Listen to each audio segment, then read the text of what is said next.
Okay, so everybody, we're talking a little bit about overcoming adversity this month in leadership. And we all encounter adversity, and we all want to feel better when it happens, okay? And as humans, we tend to have three responses that make us feel better in that moment. We have excuses, reasons, and solutions. Of those three, two are pretty healthy, all right? A reason can be identified. Maybe we can make a solution from that. We can just come up with a solution right away, and we feel better about it. Excuses, on the other hand, are like the junk food of our mental process, right? Where it solves that need. It makes us happy in the moment. But in the long run, we know if we only ate junk food, we'd be sick and unhealthy people, right? And if we lived off of excuses, we'd be sick and unhealthy people.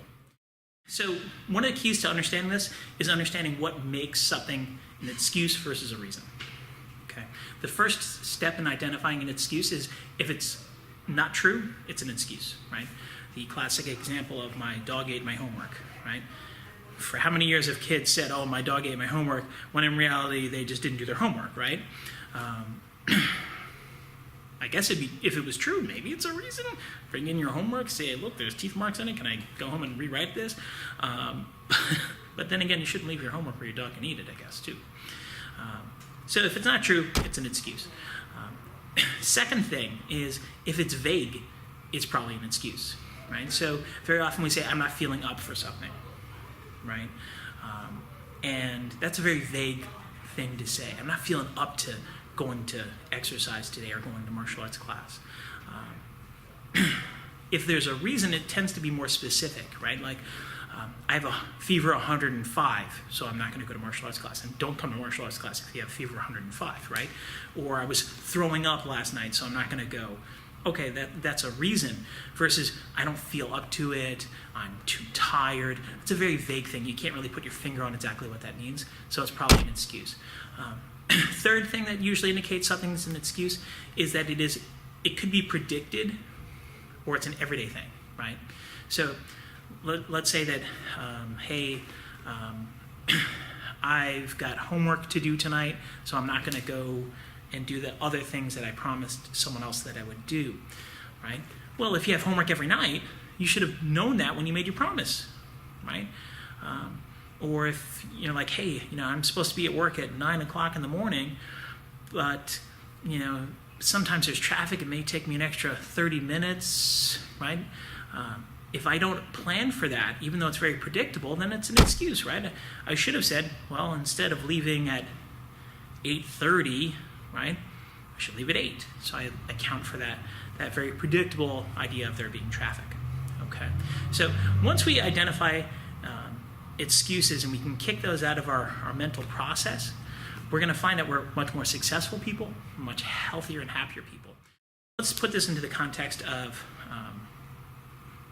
the phases where in life we find ourselves making excuses. Sometimes we make excuses before we start an activity, sometimes in the middle, and sometimes at the end of the activity. So let's use the example of doing 100 kicks, okay? Doing 100 kicks doesn't take too long, right? Depending on who you are, it could take somewhere between 2 to 4 minutes, okay? But let's say that you're going to do 100 kicks, and before you even start, you hear that idea of, I'm going to do 100 kicks, and you start saying to yourself, I can't do 100 kicks, right? Well, why can't you do 100 kicks, right? Well, I can't do it because I've never done it before, right? Well, that's an excuse. There are a lot of things you have not done before, okay? I broke my leg. That's a reason, okay? So sometimes we make excuses right before we even get started on the process, right? Second thing is you're in the midst of the process, right? You're doing your 100 kicks, you get to kick number 13, you get a little bit out of breath. You suddenly realize, like, hey, this is a little bit of exercise, right? And then you start making excuses on why you need to stop, right? You start saying things like, well, gee, I realized that I didn't warm up properly, or I didn't stretch, or I didn't prepare, or whatever it is. You start justifying why it's okay for you to, now that I've encountered some adversity, to immediately withdraw, okay? So you got to watch out for that. And then the third one is you've completed the activity, right? So I've done my 100 kicks, and after the 100 kicks, you're like, oh, whew, out of breath, a little tired. Oh, what am I going to do, right? and you start saying to yourself why you should never do 100 kicks ever again, right? You start saying to yourself stuff like, 100 kicks, that's too many. You could die from doing 100 kicks, even though you just survived doing it. When in reality, that's a time where you come up with solutions, right? You ran into a problem, in the process, you got to say, okay, what do I need to do for next time so that when I have to do 100 kicks, it's not the end of the world, right? You say, well, gee, instead of never doing 100 kicks, I can practice doing 100 kicks by myself, right? And if I practice it, I'll be healthier and stronger. So when we talk about these ideas of excuses, reasons, and solutions, right, which we're going to kind of elaborate more on in the actual class times, make sure you can identify what separates an excuse from, let's say, a reason.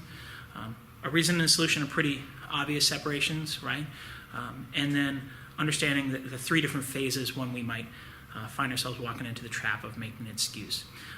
So we'll be working on that throughout the month of February, and I look forward to seeing you guys in class to kind of work on that some more. Thanks so much.